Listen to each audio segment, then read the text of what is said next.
Awesome. Welcome to another episode of Fight the Burnout. Today we have Paul Taylor. He is a resilience and performance educator, and he owns and runs MindBodyBrain Performance Institute. I've met him because he was speaking actually at one of my wife's events she was helping out at, and she was like, "Chris, you got to get him on your podcast." So we connected, and Paul was happy to come on and speak to us around burnout prevention, which he does as a business. So it's going to be a pretty good show today. Paul, why don't you take it away? Tell us a little bit about yourself. And again, thanks for being here today. It'd be a pleasure to be here. Look, my background's pretty eclectic. I'm ex-British Armed Forces. Spent 8 years flying in helicopters, doing anti-submarine warfare initially, and helicopter search and rescue in the mountains and islands of Scotland, which was interesting. But I also, when I was in the military, went through combat survival and resistance to interrogation training, which is where my kind of interest in this whole space first started. And then I left the military and became a geek. So I'm now a neuroscientist, an exercise physiologist, and a nutritionist. And I'm currently doing a PhD in psychology, where I'm developing and testing resilience strategies with the Australian Defence Force. Wow. Okay. So yeah, we got a few, not similarities, but defense, police. Yeah. But that's awesome. That's awesome.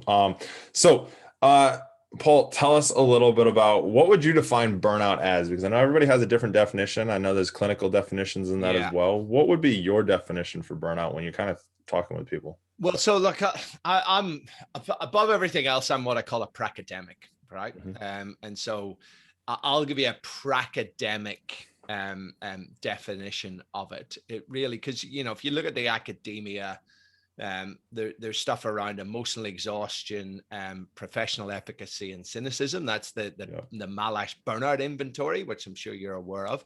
But then, there's that clinical burnout where there are significant structural and functional changes in the brain that we are actually able to measure now.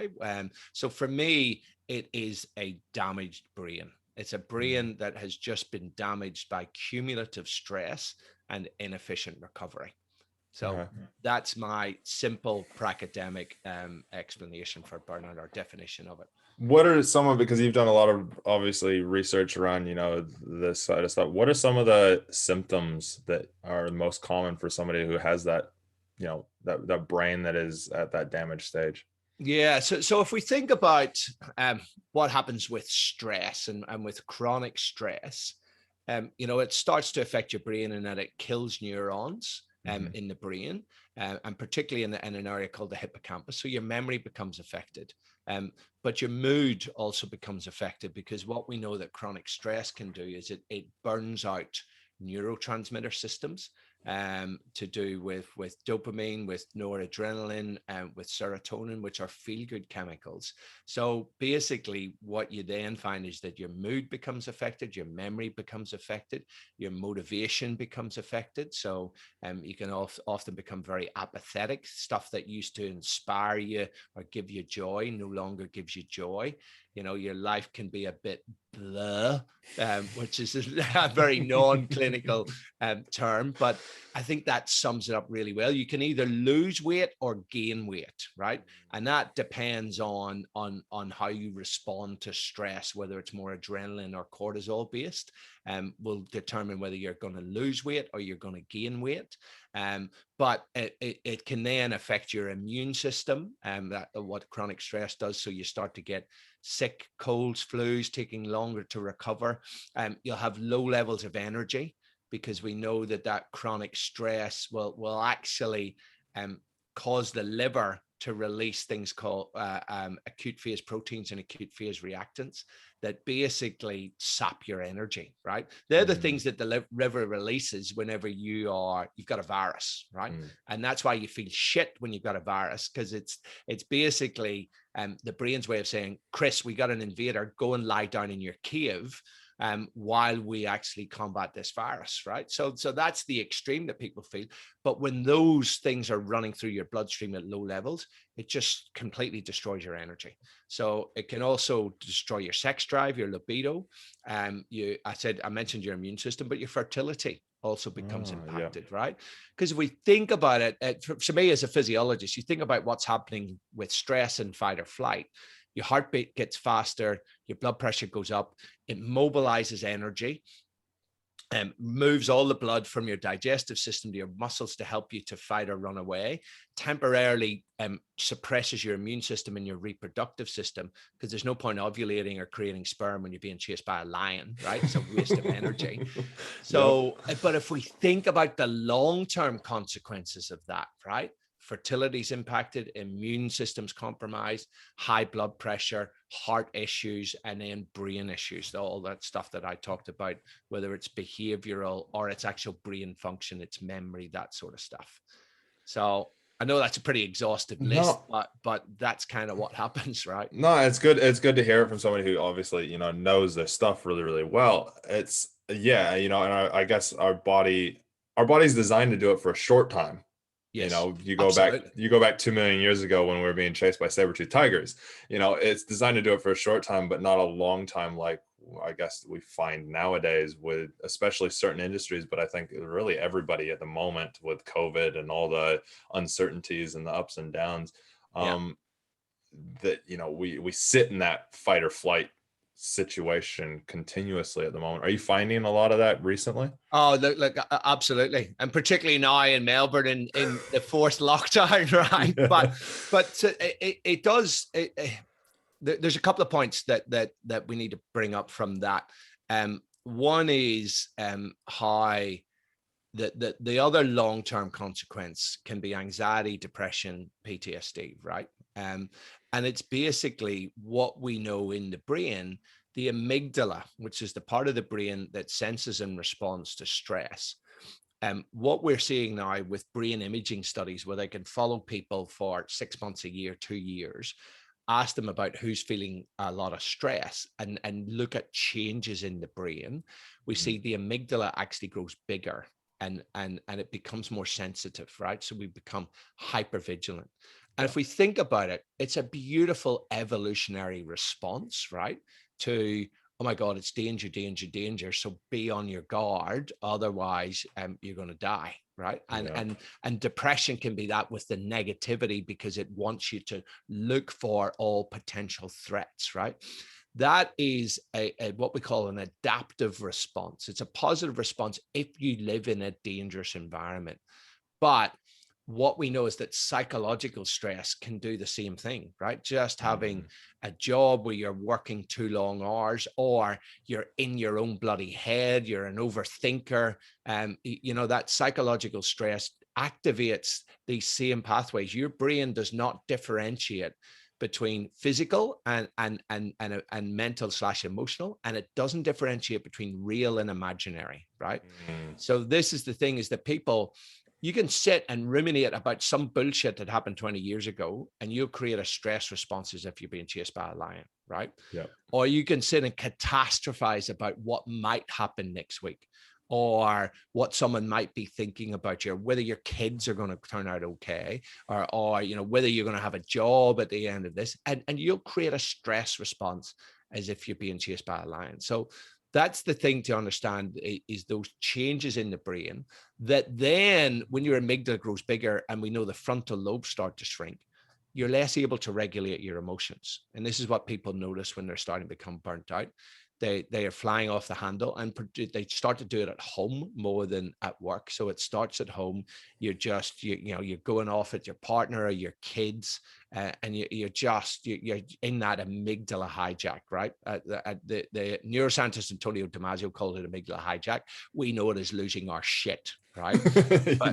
But that's what happens, and it happens more and more often as you get dragged into this vortex of burnout. And I actually use the analogy of a whirlpool, right? And the lower down you get, the stronger the downward pull actually becomes, right? That's pretty key.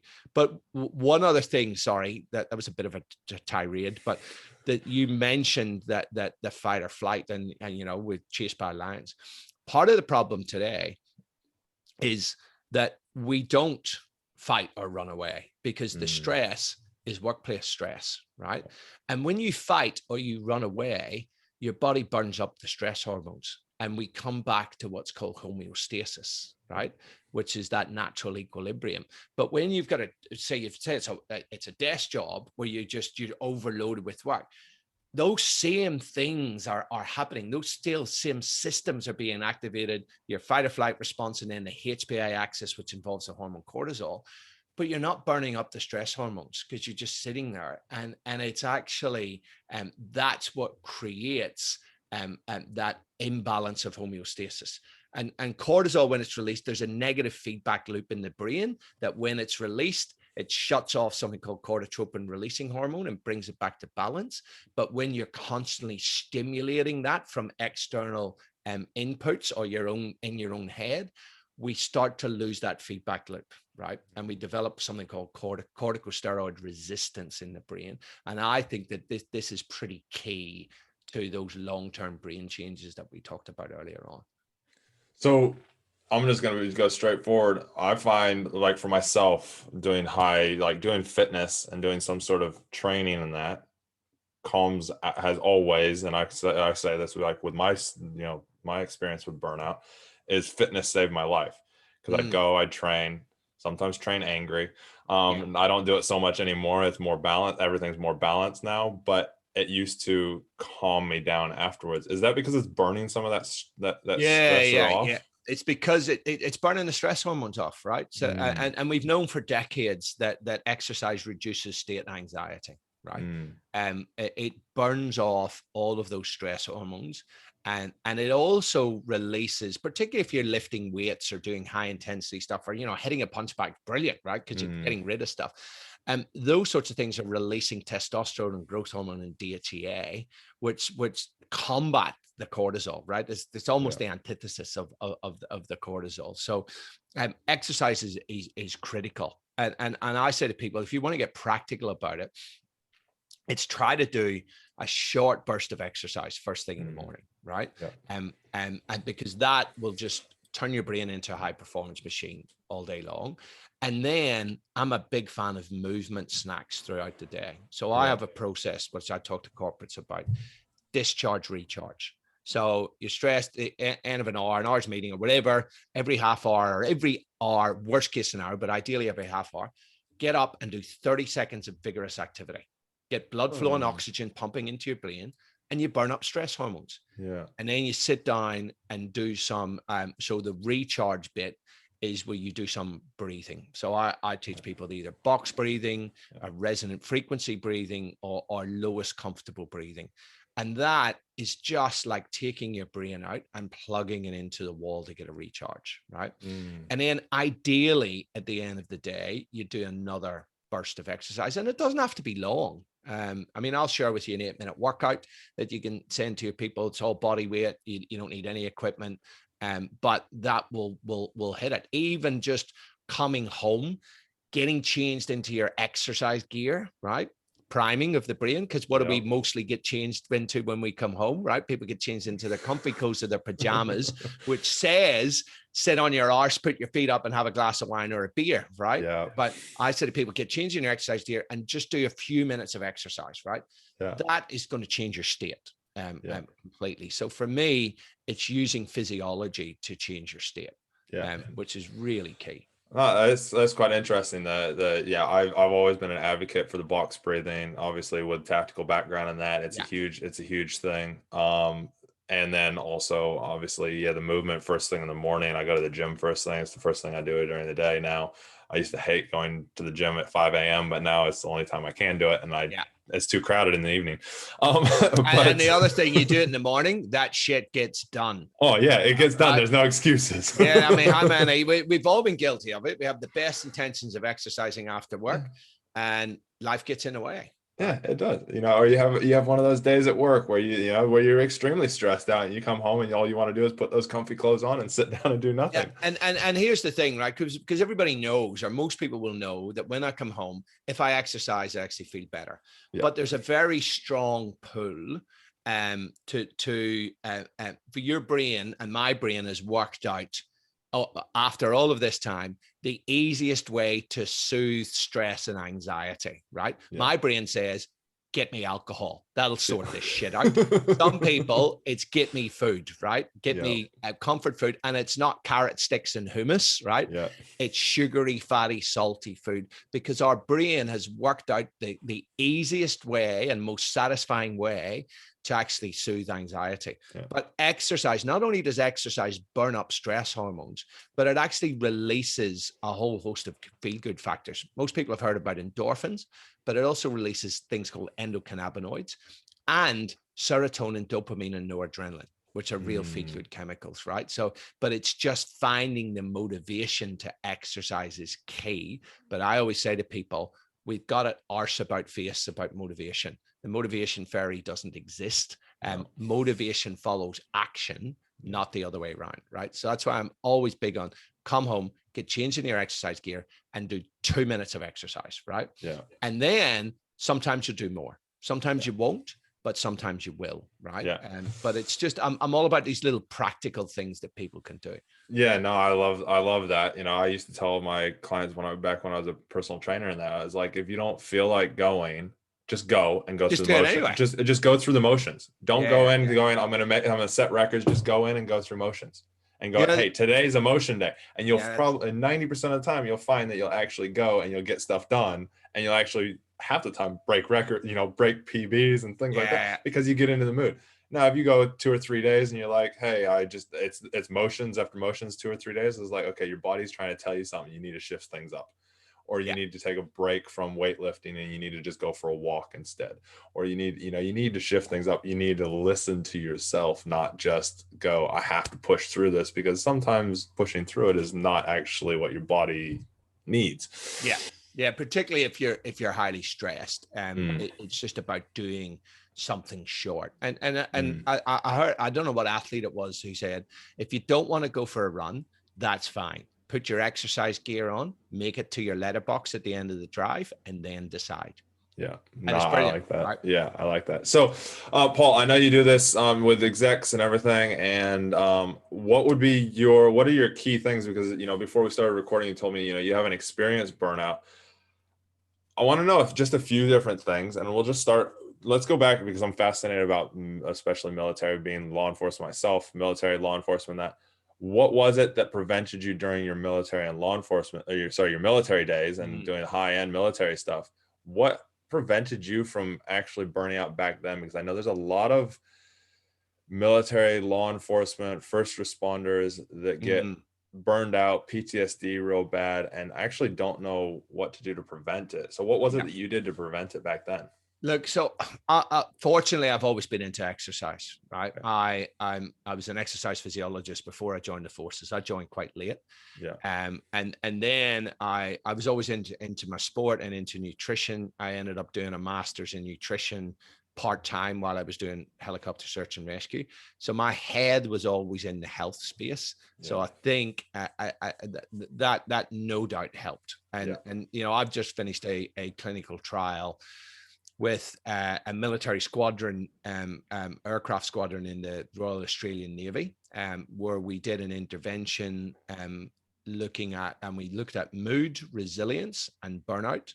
And we had statistically significant improvements in all of those measures in a 4-week intervention, right? And so probably the best thing I can do is give a very high level description of what comprised the intervention, right?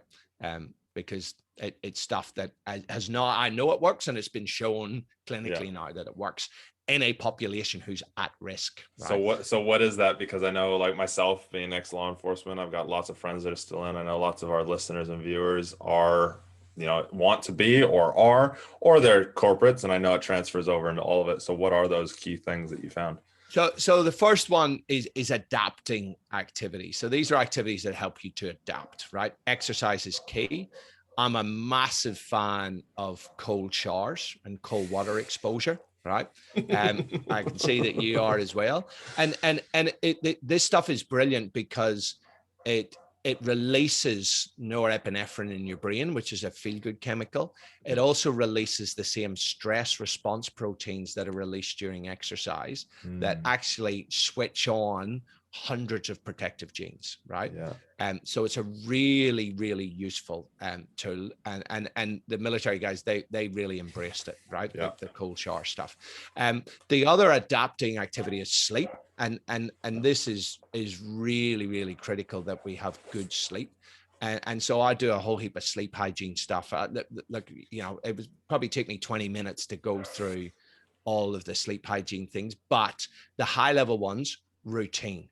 You gotta have a routine of going to bed and waking up. Particularly your wake up time is more critical. Now, this is where anybody's on shift work, it becomes more difficult because you mess with circadian rhythms and sleep. It's just it makes everything more horrible. And look, that's another podcast about what you can do for that. But it's really about that regularity of sleep and wake time, and making sure that your brain has at least 30 minutes of decompression, right? The brain needs to prepare for sleep. The worst thing you can do is be on your laptop doing work or be on social media and then go straight to bed, right? Because there's too many inputs for the brain. So I tell people, whether it's breathing, meditation, or just read a bloody novel. When you read a novel, it's a mindful experience, right? And then the other big one, well, there's two. Number one, if you're on a normal routine, get out into early morning sunlight and evening sunlight. When the sun is rising and setting, when the rays are yellow, that is what entrains your circadian rhythms, right? Which creates our sleep-wake cycle. And you mess with your circadian rhythms, it's just untold shit that happens at a cellular level, right? And so, you know, I do feel for people who are doing shift work, but then the last thing that I say is that your brain needs to know that your bedroom is a sanctuary. It's a sleep sanctuary. It's where you go to sleep. And if you're lucky, you get a bit of oofty McGoofty every now and then, right? It's not a place for televisions, for laptops, and for mobile phones. When your mobile phone's beside your bed, your brain is hypervigilant. So I say to people, buy a friggin' $10 alarm clock and get your goddamn mobile out of your room. And teenagers, you bring a device into their bedroom, sleep on average 1 to 1.5 hours less than their peers and have double the risk of mental health issues, right? It's a crazy statistic. So it is.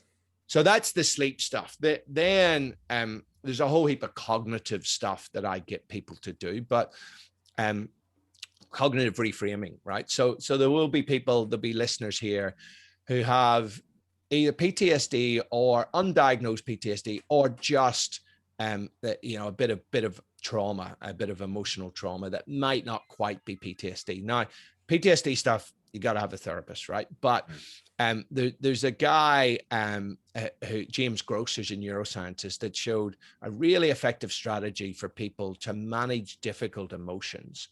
Is something called distance reframing. So it's basically, if you recall the event, and I'm not recommending anybody with PTSD does this deliberately without a therapist, but just say you think of a bad event, right? The key thing is to say, okay, that was really bad, but what was the silver lining?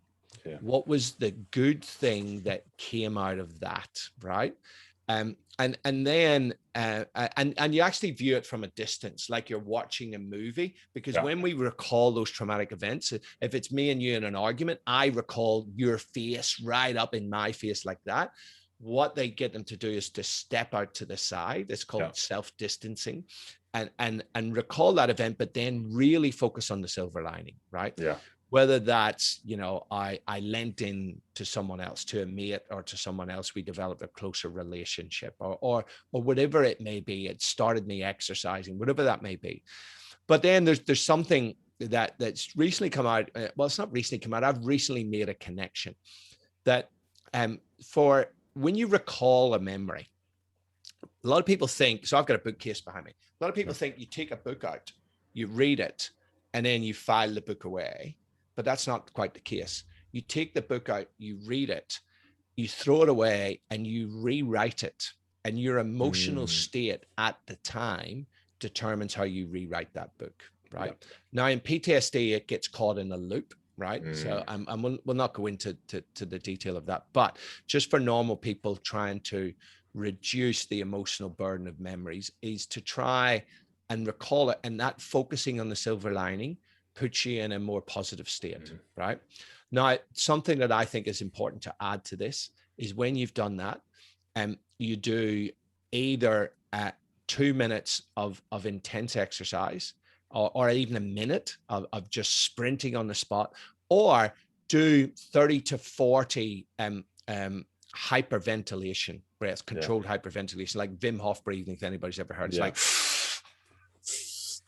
because what both of those do, and the sprinting on the spot and that breathing, they release adrenaline and noradrenaline, sometimes called norepinephrine. What we know is those hormones encode memory, right? So you've just taken a memory, you've reframed it, created it slightly more positive, and then you release adrenaline, noradrenaline in so that you can re-encode that memory, right? Which is pretty key. Now, I link to this to the sleep hygiene bit, is that what we know is that in REM sleep, rapid eye movement, when you're dreaming, what's happening is it's therapy for the brain. And this is the only time where the brain will deliberately shut down norepinephrine, right? Or noradrenaline. That's the stress hormone. That's adrenaline in your brain, is noradrenaline. So if you think about it, you replay the day's events, your brain is deciding what to store emotionally, because it's emotional memories that get stored. But you're doing it in the absence of stress hormone. So it's actually like every time you're in REM sleep, it's like you're going through therapy. You're actually talking to a therapist, but you're reliving that event in the absence of stress hormones. And so you're able to basically process the emotional stuff and minimize the emotional stuff. When people have sleep issues, and particularly people who medicate with alcohol inhibits REM sleep. And they've shown in rats and in humans, if you deliberately inhibit REM sleep, you can induce anxiety, right? Makes sense. This for me is really, really critical around that sleep hygiene, is just minimizing your alcohol. And marijuana will do the same thing. It'll stop you going into REM sleep. So making sure that you're using exercise, breathing, wind down routine to get your sleep so that you have the proper REM sleep, right? That's really, really critical. So that's that one. There's another tool that we use around brain sculpting, where it's basically you create two characters in your head, right? And everybody's got a version of them that's a little bit shit. And this is your gremlin, right? And so, and it's not about getting rid of your gremlin. Some approaches will have that. A lot of people that want to get rid of their negativity, their self-criticism, their overthinking, their anxiety. So all of these are your gremlin. It's like a chameleon.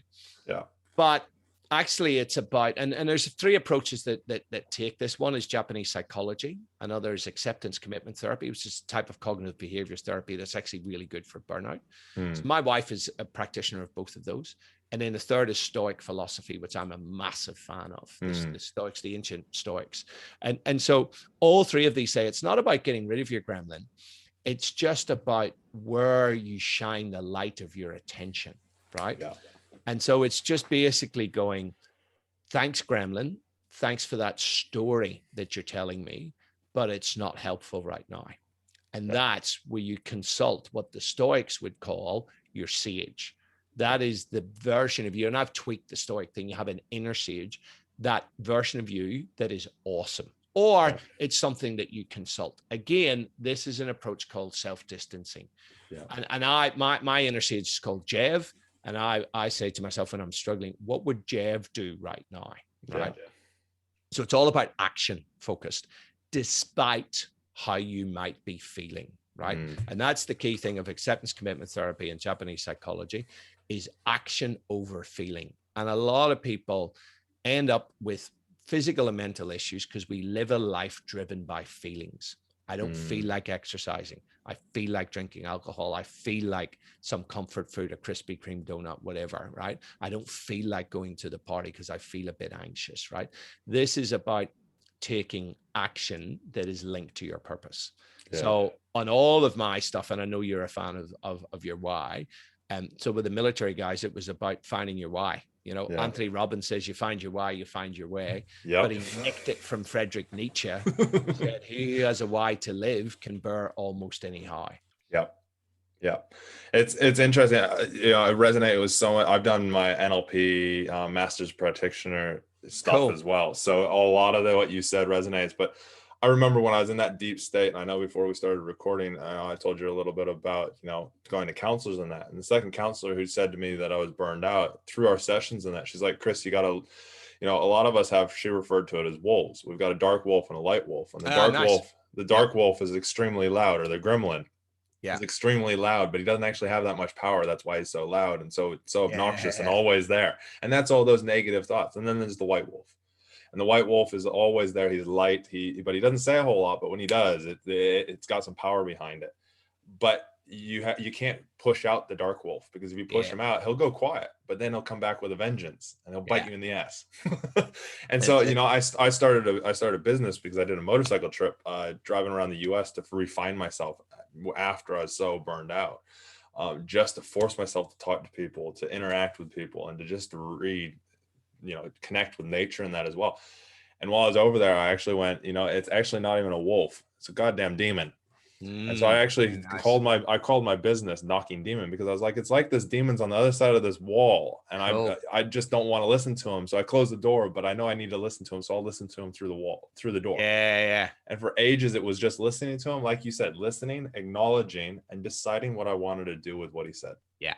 It's just really about saying, and that's exactly the same process. It's not about getting rid of it, because you know what? Sometimes it's there to protect you. Yeah. Right. And that's the thing. But often it goes about it the wrong way. Yeah. And it's just about, you listen to it. Yeah. So a lot of people, they don't even notice when the gremlin or the demon is in their head. But so being the watcher of your own thoughts is really, really key. Tony Robbins said that during the initial stages of COVID. He's like, be the gatekeeper to your mind. Yeah, nice. Because at the end of the day, if you're not being the gatekeeper, you know, limit the social media, limit the normal media, you know, because it is going to, you know, put in your mind what you want to get out of it, you know. And so it's that interesting, a lot of what you said resonated, and it's like, it is all about, you know, it's not reliving those experiences. Like, I've got a lot of things, just like I'm sure you do with being military, you know, a lot of police stuff. I mean, first week on the job, I saw somebody who jumped in front of a train. So, you know, that was one of the very first jobs that I did when I was on the street. So, you know, those kind of things, I was like, oh no, they're totally fine, but they do add up on you. But Absolutely. it's not reliving it. It's looking at it and going, okay, cool. What did I learn from that? That's right. Like, yeah. What's the silver lining? That's really the key thing, right? It's a key thing. As you said, you know, with Anthony Robbins, you know, Tony Robbins, he talks about, I went to one of his events, and he talks around that, you know, the language, the focus, the physiology, which is, it's fascinating. All the things that you're saying they're so powerful. And, you know, I want to say that for listeners and viewers, is everything that Paul said today so far has been literally spot on to how I got through my stuff. So I'll just stop talking right now. But no, but because you say everything so far, you're don't saying, fuck it up. No. I know you're gonna have so much more, Paul. But it's got me excited about stuff, because I'm like, wow, this is it's so awesome, and I'm so excited that you're doing this with the Defense Force and that, because it's such a huge thing, and hopefully, you know, you can implement it into law enforcement as well, because I know it's, you know, I find the difference between, I got lots of family and friends that are military. The difference between military and police is the police are in it every single day. Yeah. They're in that trauma every single day. They're in that alertness every single day. They're in that high, you know, spec, who's out to kill me, on or off duty. Yeah. Especially when you take into account, you know, like the US or anywhere where there's lots and lots of firearms. Yeah. It's that next level. Easy, right? Yeah. And it's getting even worse here. You know, we're finding more and more firearms getting pulled on police officers here in New Zealand, more and more every single day. All right. Yeah. So you have that high alertness that comes out, and then you add the trauma of things, and you add all the other political, you know, all the different layers. And so and then you add in, you know, lack of relationships, sleep, money worries, lack of sleep, shit diet, right? Yep. McDonald's at 2 a.m. because that's all that's open. Which is just crazy. I mean, I'll send you a link to nutrients. So here's the thing to understand, that when you are in a constant stress state, Bruce Ames, Professor Bruce Ames, who's one of the best scientists ever, talked about triage theory in the body, right? So you're familiar with triage. Your brain in your whole body, it prioritizes stress hormones because it's survival.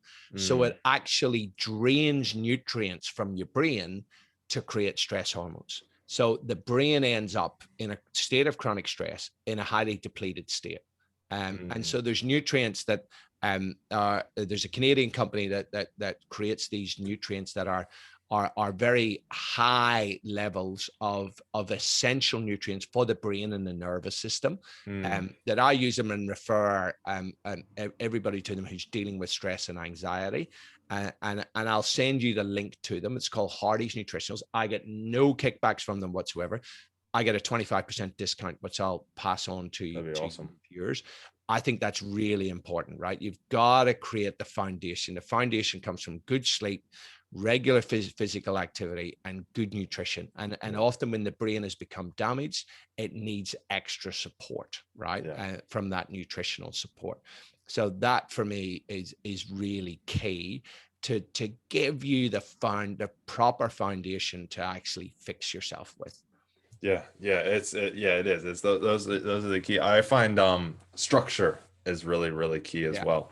Having that structure, like you said, having that time when you go to bed, having that time especially when you wake up, so you have that structure. I mean, they say most Navy SEALs still wake up at like 3:30 in the morning, even after they get out of the Navy SEALs, because it's just their structure. Their structure, you know, their sleep thing was get up at 3 a.m. every single day, no matter what, no matter where they were in the world. So no, that's it's all very fascinating. It's amazing hearing it in the way that you put it.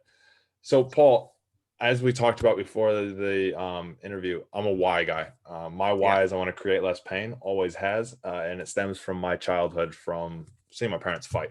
You know, they didn't fight nastily, but just seeing them fight, always wanted to stop it. Seeing people get bullied. I got bullied. My brother got bullied before me. And then obviously it carried on. Then I joined the police force because I saw people in pain, saw a train crash in in LA, and was like, cops are making a difference. I want to do that because they're creating less pain. So it carried on. Now I do this because I want to create less pain, as we talked about before. Paul, what would you say is your driving why? So I actually have one, and in all of my courses, we get people to create their why, and I like the idea of a tombstone statement. So mine actually came when 8 mates of mine got killed in a helicopter, 2 helicopters hitting each other, and 2 really good mates of mine, and I was quite lucky not to be in one of those helicopters. I had been shifted out of the squadron because somebody had medical discharge, and they asked me if I wanted to go and take his place in search and rescue. So anyway, long story short, when something like that happens, you start to think about, you know, what am I going to do with my life, and that sort of stuff, and your own mortality. So and mine's evolved over the years, but it is now my clear one is military man turned educator to help others become better versions of themselves. So that's my tombstone statement. And actually, when I'm in workshops, I get people to create a tombstone statement in less than 6 minutes, right? And there's a little process that we go through. And most people don't have one. They don't have a whether you want to call it a purpose or a meaning. They actually, a lot of people have never even thought about it. Some people have thought about it and it's a bit too hard. Some people have one, but in the workshop, everybody has a draft within 6 minutes. And then it's about, I say to them, spend at least 5 minutes a day deliberately on your purpose. That's all, just 5 minutes, because when you spend that deliberate time, it's like the Hawthorne effect. You shine a light on something and it starts to actually improve, right? The repetition of it. That's right. And look, there's one thing that I think is important to add in here. You know, a big part of our component of the program that we do is around gratitude. And Marcus Aurelius, the Roman emperor and Stoic philosopher, he said to himself in his book Meditations, which I have a copy of here, and it's pretty fascinating, the diary of a Roman emperor. He said, Marcus, you should wake up every day with extreme gratitude just to be alive. And you should use that thought, memento mori, that you are mortal, that you will die. Use that thought, memento mori, to judge your behaviors and your actions that day. So for me, a big thing, it's written on my bathroom mirror, is memento mori. And just when you look at it every morning, go, fucking hell, how lucky am I just to be alive, right? Because what's the alternative? Yeah. I know some people are in a shitty state, are in a shitty space, but what's the alternative? It's not that good, right? So when you actually, that memento mori was really big for me, and linked to that is carpe punctum. We've all heard of carpe diem, seize the day, but it's pretty hard to seize the day. Carpe punctum is about seizing the moment. It's just about seizing little moments to take action aligned to your purpose, despite how you're feeling, despite the fact that the universe has just handed you a shit sandwich. You take action that is aligned to your purpose, right? Yeah. And those little steps and tying it all in with that why is hugely important. Yeah. Really, really important for people. I do a little process. It takes about half hour because I dig all the way back into somebody's childhood with finding their why. And doing a group setting as well, and get them to kind of do it. And you can get to, fourth or fifth layer of your why pretty quickly, which will make a huge impact. And then it's that concreting it in and thinking about it every day. Because like mine, I'm constantly, you might not be doing, you take my wife, for example, who you've met, her passion is events, and her why is all about creating joy. Now the last 9 months, she's been working back at a company that she was at, and, doing more admin type stuff and that. But she's applied her why to helping her boss and creating joy in his life by taking stuff off of his plate, so he can actually do more and create more joy. So it's actually, you can link it to anything you don't. Yes, there's certain roles that you'll do that enlighten it more, and it's finding those. But if you have it and you focus on it every single day, you can actually go, hey, I can be, a rubbish truck driver. I can be a bus driver. I could be, a CEO, any of it. And it can all apply to it. Like you said. Absolutely. And when, I'm quite lucky in that I've got what the Japanese call ikigai. Yeah. But I've sort of moved my career into that. Ikigai is when there's four things intersect. That which you love, that which the world needs, that which you're good at, and that which you can get paid for. Yeah. Right? And when they all intersect, beautiful shit happens, right? Yes, now, they do. Some people, that's not the case, right? They're doing a job, whether they're not skilled or they don't have job opportunities, they're doing a job that isn't ikigai, and that's okay. It's just about thinking, well, why are you working in the first place, right? It might be to provide a better life for your family or whatever it may be. And just reminding yourself of that on a daily basis is really key.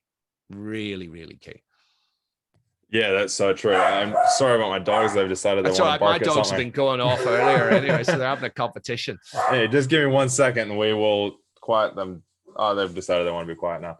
But yeah, it is so true. 1 second. Never work with animals and children. That's exactly, what they say. Exactly. 1 second. Sorry, team. That sometimes happens. That's what happens when you have dogs. They like to protect you. But yeah, it is. It's so true. You have to find, and you don't have to, but link as many of those things together as you can. Yeah. Because without linking them, I remember my wife when I was in the police. I loved what I did in the beginning, but then I lost it. And she always said, Chris, you got to do what you love. The money will come. You've got to do what you love, because then you're happy. And I always, never really listened to her. And then I was on my motorcycle trip that I told you about, and I was with my uncle, who's an actor. He's a fairly well-known actor, but I was at his house and we went off and we had a whiskey and a shot of whiskey, a shot of Jack and a Bud Light. And we're sitting there at the bar talking, and he goes, Chris, tell me what's going on. And I told him that, and he's like, Chris, you have to love what you do over everything. Because if you don't, and you don't have your why attached to it, and you're not taking care of yourself, he's like, I just went and came back. He had just finished filming a movie. He's like, I just came back, had the time of my life, absolutely loved it, had so much fun.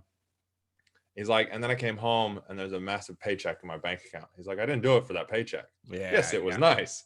Yeah. But I did it. He's like, nothing's changed over the 20 years that I've been acting, except for the money has gone up more, but I still love it. Whether I'm doing a small role, a big role, it doesn't matter.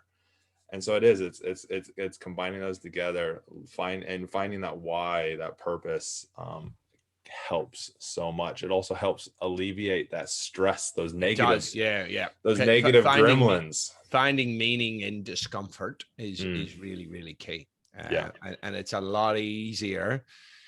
You can just endure much more when you can attach meaning to it. That's really key. So if somebody wants to get a hold of you, Paul, and I'll put the links down below, and that'll get you to send them through to me. How do they get in touch with you? So there's two ways. One is through my website, mindbodybrain.com.au. I have to really pronounce that word because they don't understand when an Irishman says brain. Like, what are you talking about? So mindbodybrain.com.au. Or, you know, if they just want to hear a bit more, my podcast, which is the Mind Body Brain Project podcast. So I like you, I love doing that. It's a public service. It's not monetized, but I get to interview world-class experts in a whole host of things to do with performance and well-being, and I really enjoy it. So there's a whole heap of stuff. I've got 30 odd episodes on there on a range of different topics. That's probably the easiest way to sort of follow the stuff, but you can just jump on the website. There's a few more resources and stuff like that, and there's an info tab on there that they can send stuff to. That's awesome. Oh, cool. Thanks, Paul. The other one's my Instagram. I keep forgetting this. I don't bloody like Instagram, but my wife is always all over me. So that's at MindBodyBrain PI for Performance Institute. Cool. Awesome. So those are the few ways, and we'll obviously, as usual, we'll put those links down in the description down below. Last question I have for you, Paul, is what is your top tip to self-happiness? To self-happiness. Remember that you are mortal. Memento mori. Because, you know, when you actually really think about that, it's hard not to wake up every day with gratitude and to actually say, fucking hell, I've got another day. I need to make it count. And that's when you'll start to look for stuff that fulfills and engages you. No, I totally agree. I've got a morning routine that I wake up, tell myself 3 things I'm grateful for. Some mornings it's just literally I'm alive, because there's a ton of people on this planet that didn't wake up this morning. That's right. That's exactly right. It is. And it's the easiest one. And look, the other thing I would say for people who struggle, particularly for people who are overthinkers and especially in today's world and for teenagers, never compare yourself to anybody else. Compare yourself to who you were last week, last month, last year. I think that's critical. That's the biggest blight on our society, and it's been amplified by Facebook and Instagram and all of these things, is comparing yourself to other people. We are used to being brought up in a tribe of 150 people or less, that when you're a teenager, you're comparing yourself to maybe 5 or 6 people. And now they're comparing themselves to thousands. It's not just teenagers, it's adults. And so that don't compare yourself to anybody else. Compare yourself to who you were last week, last month, last year. It's on that. I remember, I've always done it, because obviously hitting deep stages of burnout where, I've literally everything. I was like, I don't care about anything. And I look back on that, and I call that my rock bottom. People have rock bottom. I call that my rock bottom, and I always look back and I go, well, I'm not there, so I'm doing better. Exactly. I'm not there, and I'm on the up and up. I always tell people to remember where you came from. I remember hearing Dwayne Johnson do a talk to the Lakers, and he's like, I always think of myself backed up against this wall, because he's like, I'm never going to get back to where I was, where I had $7 in my pocket. Yeah. Yeah. And so and it resonated. I was like, that's what I always do. I always think about that. So Yeah. now it is. Think about where compare yourself to you, not everybody else on social media, because 90% of the time it's not actually them anyway. That's right. That's right. It's some Photoshop thing. So yeah. And it's the best little airbrush snapshots of their lives, right? yeah. That's and what it took them is. a million photos to get that one photo. That's it. Well, thanks, Paul, so much. Any last words before we kind of close out? Look, I would just say the last words is just carpe punctum. Just start doing shit. Just seize the moment and just start doing little bits. There's lots of hopefully there's lots of little tips throughout this and for the other podcast. So rather than intellectualize stuff, just get shit done. Start taking the first step. And that's when you'll find that motivation follows action, not the other way around. Yeah. No, definitely. Just one step in front of the other always, and you'll get somewhere. Forward. Keep moving forward. I think I learned that from the quite hardcore from the police in my sailing background. Back when I was sailing, if you didn't just keep moving forward, things were going to go very bad. That's it. Exactly right. And also on VIP protection, if you didn't keep moving forward when you needed to, it was same thing. So well, thanks, Paul, for your time today. Guys, remember, this is another episode of Fight the Burnout. We bring you interviews from all walks of life, people all around the world, people that have been through burnout, people like Paul who specialize in this, and it's what they do, and they've done a lot of research on it because we want you to have the information. Now, if you do need more information, reach out to Paul. I'm sure he'd be happy to help you out, or look at one of his programs, or send us an email at fighttheburnoutpodcast@gmail.com, and we'll see what we can do to help you out as well. But till next time, remember, like, subscribe, share this out to as many people as you know it'll resonate with, because if we're just helping one person each day or at each moment, we're making the world a better place. So till next time, we love you, and thanks for listening.